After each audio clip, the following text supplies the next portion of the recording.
Sehingga wali-wali itu dulu, saya berkali-kali cerita kalau ngaji, wali-wali dulu itu kalau ditawarin Allah masuk surga itu tanyanya satu, ya Allah di surga ada sholat enggak? Kalau enggak ada saya enggak mau.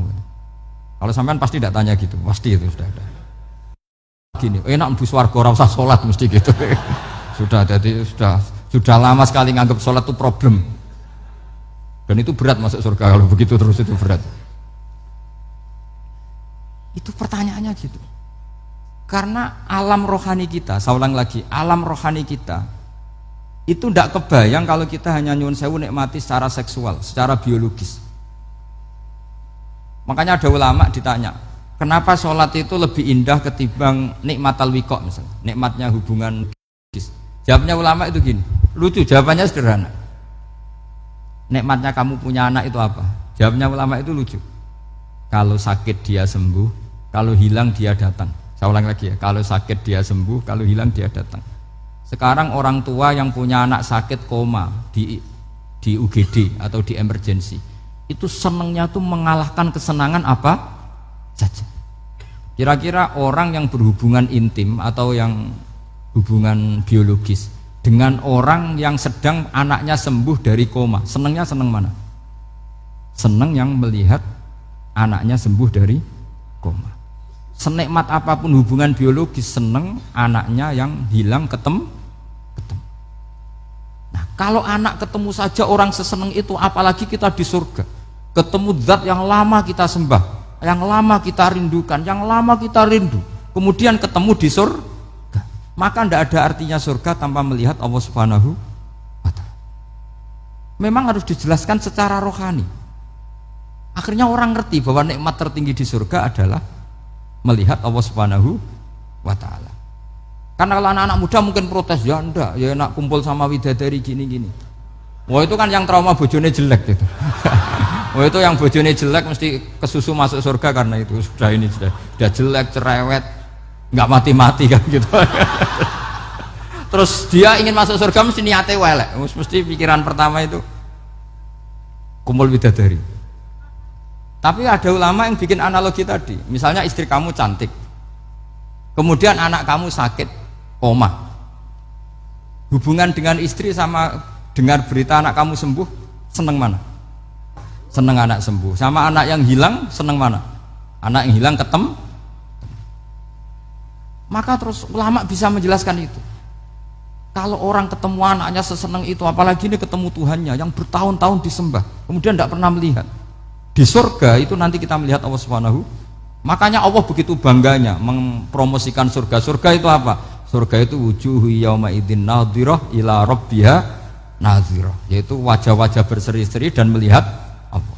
Itu tanpa dijelaskan seperti ini Anda akan janggal, enaknya di mana?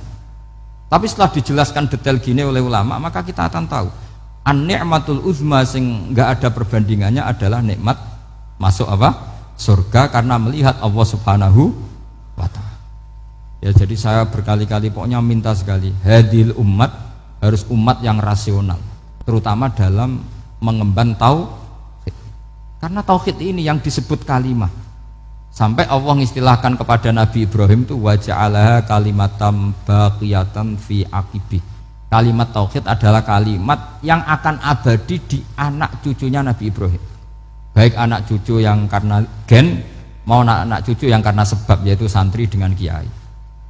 Dan itu caranya gimana? Umat Islam jangan berhenti belajar mantek. Makanya di MGS, di Qudsiyah, di TBS, semua pondok pasti ngajarkan mantek, di Bendan, ilmu logika. Yaitu tadi, kalau kamu tidak bisa menemukan tauhid dengan cara tadi, dengan cara al-alam mutaghayyir wa kullu mutaghayyir hadis la budda min bukhtis, paling tidak pakai ilmu yang dilakukan Rasulullah SAW. Yaitu masyhur itu, saya sering cerita di mana-mana.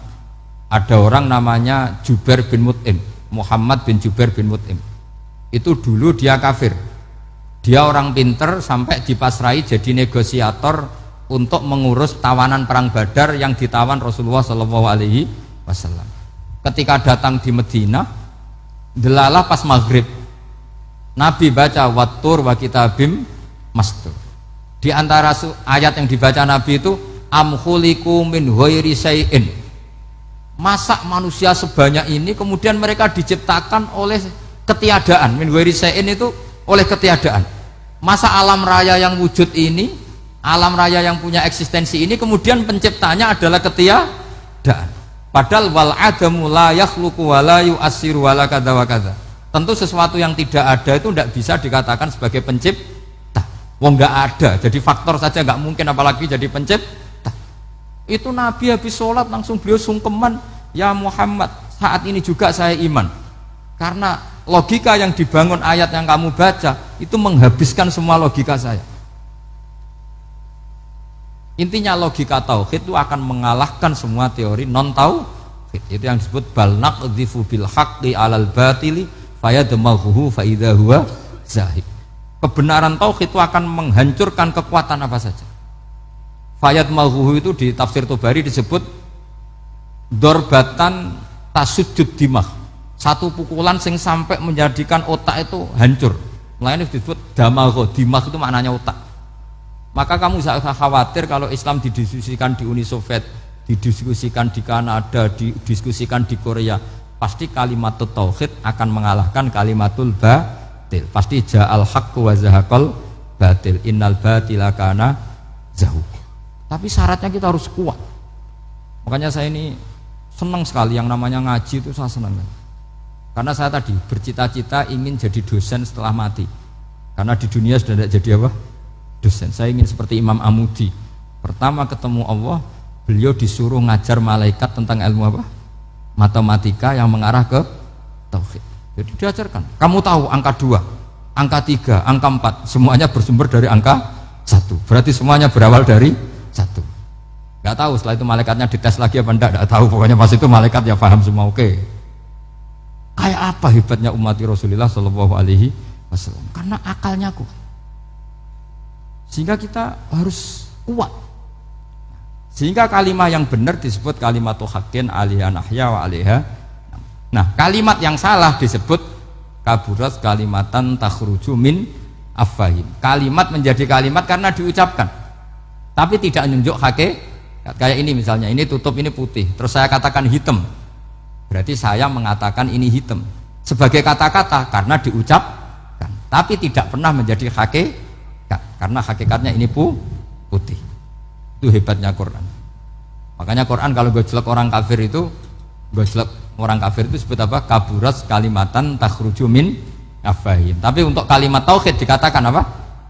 Yusabbitu walladzina amanu bil qaulits tsabit fil hayatid dunya wa fil akhirah. Sebagian disebutkan wa ja'alaha kalimatam baqiyah.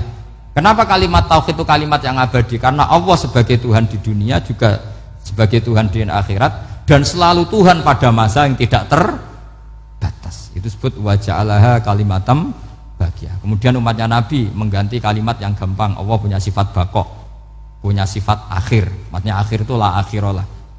Terus semuanya yang faham ya alhamdulillah, yang enggak faham dikon ngapal wujud kidam baqo mukhalafatul khawadisi qiyamuhu binafsi wahdaniyat kudrat irada. Wes paham. Lah kok sing rada alim terus roh bedane iki sifat ma'ani iki maknawiyah. Cara Mu'tazilah ngene, cara ahli sunnah ngene. Wah itu sudah kejlimetan bocah. Sementing pokoknya wujud hitam. Nah, kenapa pertama yang disebut wujud? Karena yang membedakan kita dengan faham ateisme itu ya sifat wujud. Yaitu mereka mengatakan alam raya ini dimulai dari ketiadaan.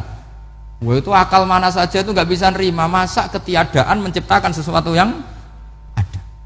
Maka kata Ibnu Hajar al-Asqalani ketika mentafsirkan mensarai hadis, salasun mangkunna fihi wajata halawatal iman. 3 hal ini kalau kamu faham maka menemukan manisnya iman.